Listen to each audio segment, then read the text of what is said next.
Hello everyone, just a quick follow-on from the previous video on which we looked at how to create a bibliography by generating the citations in the library search. Just going to show you very briefly now how to use some of the three citations that we generated and how we would reference them in the course of our essay. So for example, I'm typing up the essay at the top here and I'm going to work with that first one there.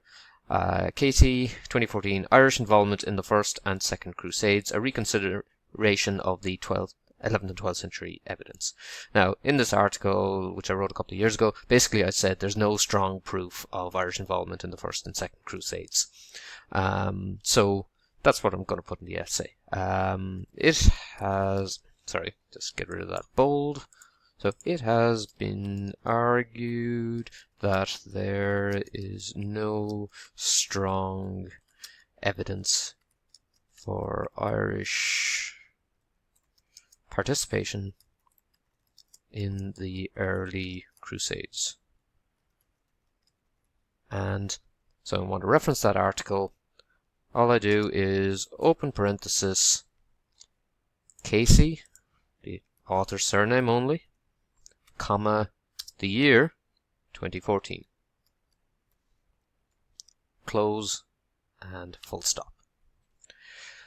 Now in this instance, as you can see, there is no page number, and the reason for this is because the reference is to the entire article. That's the entire thrust of that article, that there is no strong evidence for Irish participation in those first crusades, the First and Second Crusade.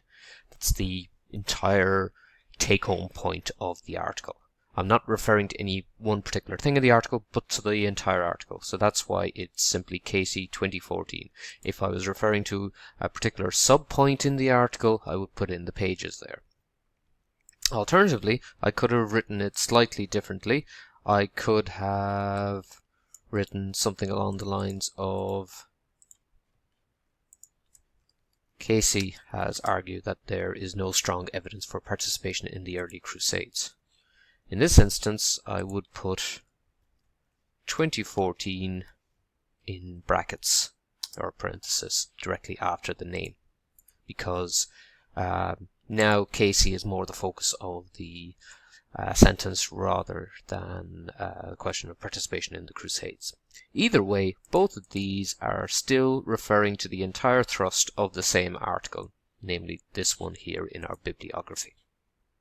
Now, if, for example, I was wanting to refer to a single point within the article or in one of the books, I would have to take things slightly differently, because I need to refer to the particular page numbers in which this point is being made. So perhaps I want to say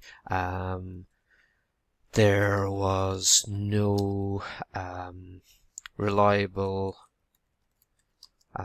Irish evidence for claims that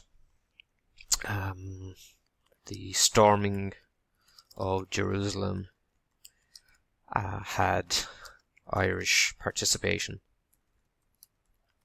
And I want to refer to a particular page in this article. We'll say it's page 120, in which case I would have Casey, comma, the year, 2014, colon, page 120, and close. And that's all you have to do. Author name, year, page number. And it clearly refers then to this article in the bibliography. And that's how we use those citations or those bibliographic references, and that's how we cite them in our essay. And that's the end of the video.